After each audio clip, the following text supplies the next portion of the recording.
So ಜಮೀರ್ಗೆ ಪರ್ಯಾಯವಾಗಿ ಈಗ ಏನ್ ಮಾಡ್ತಾರೆ? ಹ್ಯಾರಿಸ್ ಇದ್ದಾರೆ, ಸಲೀಂ ಅಹಮದ್ ಇದ್ದಾರೆ, ಯುಟಿ ಖಾದರ್ ಪರ ಡಿಕೆ ಶಿವಕುಮಾರ್ ಬ್ಯಾಟಿಂಗ್ ಮಾಡ್ತಾ ಇದ್ದಾರೆ. ಮೊದಲ ಪಟ್ಟಿಯಲ್ಲಿ ಜಮೀರ್ ಕೈತಪ್ಪಲಿದೆಯಾ ಸಚಿವ ಸ್ಥಾನ ಅಂತಿದ್ದಾರೆ. ಆಲ್ಮೋಸ್ಟ್ ಆಲ್ ಹೌದು ಅಂತ ಹೇಳ್ತಾ ಇದೆ ಮಾಹಿತಿಗಳು. ದಾವಣಗೆರೆ ಉಪಚುನಾವಣೆಯ ಆಡಿಯೋದಿಂದ ಜಮೀರ್ಗೆ ಸಂಕಷ್ಟ ಅಂತಿದ್ದಾರೆ. ಇಲ್ಲದೇ ಇದ್ರೆ ಕಾಂಗ್ರೆಸ್ ಪಕ್ಷಕ್ಕೆ ಒಂದು ಬ್ಲ್ಯಾಕ್ ಮಾರ್ಕ್ ಉಳ್ಕೊಳ್ಳುತ್ತೆ. ಯಾಕೆ ಅಂತಂದ್ರೆ ರಾಜಣ್ಣ ಬರೀ ಮಾತನಾಡಿದ್ದಕ್ಕೆ ಅವರನ್ನ ಸ್ಯಾಕಿಮ್ ಅಂತ ಹೇಳಿದಂಥವ್ರು ಇಲ್ಲಿ ಇಂಥ ಆರೋಪ ಬಂದಾಗಲೂ ಕೂಡ ಅದರ ಕ್ಲಾರಿಫಿಕೇಶನ್ ಕೂಡ ಸಿಗ್ತಾ ಇಲ್ಲ, ಅದರ ತನಿಖೆ ಆಗಿಲ್ಲ. ಹೇಗೆ ನೀವು ಸೇರಿಸ್ಕೊಂಡ್ಬಿಟ್ರಿ? ಅವ್ರು ಮುಸ್ಲಿಂ ಅನ್ನೋದಕ್ಕೋಸ್ಕರ ಸೇರಿಸ್ಕೊಳ್ತೀರಾ ಅನ್ನೋದನ್ನು ಅನೇಕರು ಈಗಾಗಲೇ ಪ್ರಶ್ನೆಯನ್ನು ಎತ್ತಿದ್ದಾರೆ. ರಾಜಣ್ಣ ಅವ್ರ ರೀತಿಯಲ್ಲಿ ಇವ್ರ ಮೇಲೆ ಯಾಕಿಲ್ಲ ಅಂತ ಕಾಂಗ್ರೆಸ್ನಲ್ಲೇ ಅನೇಕರು ಕೇಳ್ತಾ ಇದ್ದಾರೆ. ಹಾಗಾಗಿ ಜಮೀರ್ ಅವರಿಗೆ ಮೊದಲನೇ ಹಂತದಲ್ಲಿ ಸಿಗೋದು ಬಹುತೇಕ ಡೌಟು ಅಂತಾನೆ ಹೇಳ್ತಾ ಇದ್ದಾರೆ. ನನ್ನ ಸಹೋದ್ಯೋಗಿ ಪೊಲಿಟಿಕಲ್ ಬ್ಯೂರೋಯಿಂದಾಗಿ ಸುಖೇಶ್ ನನ್ನ ಸಂಪರ್ಕಕ್ಕೆ ಸಿಗ್ತಾ ಇದ್ದಾರೆ. ಸುಖೇಶ್, ಜಮೀರ್ ಅಹಮದ್ ಖಾನ್ ಅವರ ವಿಚಾರದಲ್ಲಿ ಹೇಗೆ ಸಿದ್ದರಾಮಯ್ಯನವರು ಹಠ ಹಿಡಿದು ಜಮೀರ್ ಅವ್ರನ್ನ ಉಳಿಸ್ಕೊಳ್ತಾರಾ ಅಥವಾ ರಾಜಣ್ಣ ಅವರ ರೀತಿಯಲ್ಲಿ ಇವ್ರಿಗೂ ಕೂಡ ಸಿಗದೇ ಇರೋ ರೀತಿಯಲ್ಲಿ ಇರ್ತಾರಾ? ಸ್ಯಾಕಿಮ್ ಅಂತ ರಾಜಣ್ಣ ಅವ್ರಿಗೆ ಹೇಳಿರೋ ರೀತಿಯಲ್ಲಿ ಜಮೀರ್ ಅವ್ರಿಗೂ ಕೂಡ ನೋ ಪೊಸಿಷನ್ ಅಂತ ಹೇಳ್ತಾರಾ? ಏನ್ ಕತೆ?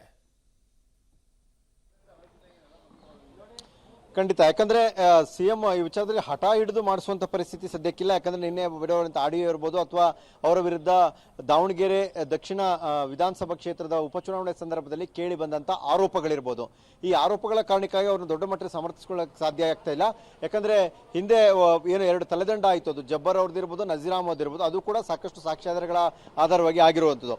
ಆದ್ರೆ ಇಬ್ಬರಿಗೆ ಕೇಳುವಾಗ ಒಂದು ಅವಕಾಶ ಕೇಳಬಹುದು. ಯಾಕಂದ್ರೆ ಮುಸ್ಲಿಂ ಸಮುದಾಯದ ಪ್ರಬಲ ನಾಯಕ ಅನ್ನುವಂತ ಕಾರಣಕ್ಕೆ ಅವ್ರ ಬಗ್ಗೆ ಒಂದು ಒಲವನ್ನು ವ್ಯಕ್ತಪಡಿಸಿದ್ದಾರೆ. ಜೊತೆಗೆ ನಿನ್ನೆ ವೇಣುಗೋಪಾಲ್ ಅವ್ರ ಜೊತೆ ಚರ್ಚೆ ನಡೆದಿದೆ ಅನ್ನುವಂಥದ್ದು.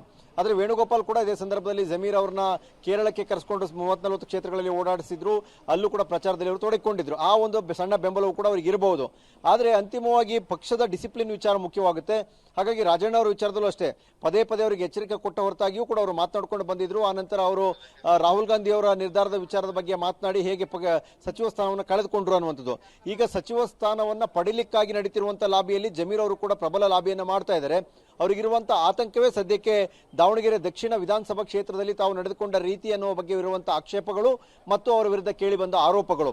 ಇದನ್ನ ದೊಡ್ಡ ಮಟ್ಟಿಗೆ ಸಮರ್ಥಿಸಿಕೊಳ್ಳಕ್ಕೆ ಹೈಕಮಾಂಡ್ ಮಟ್ಟದಲ್ಲಿ ಇನ್ನೂ ತಲುಪಿರುವಂತಹ ಬೇರೆ ಎವಿಡೆನ್ಸ್ಗಳು ಏನು ಅನ್ನೋದು ಕೂಡ ಪ್ರಮುಖವಾಗಿದೆ. ಒಂದೇ ಅಲ್ಲ, ಇನ್ನೂ ಕೆಲವು ಮಾತನಾಡಿದಂತಹ ದಾಖಲಾತಿಗಳು ಕೂಡ ಹೈಕಮಾಂಡ್ಗೆ ತಲುಪಿದೆ ಅನ್ನುವಂಥ ಮಾಹಿತಿ ಕೂಡ ಬರ್ತಾ ಇದೆ.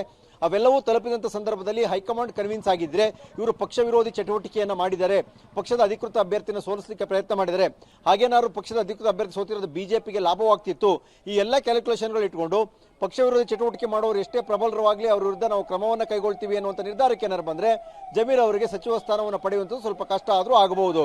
ಅರುಣ್.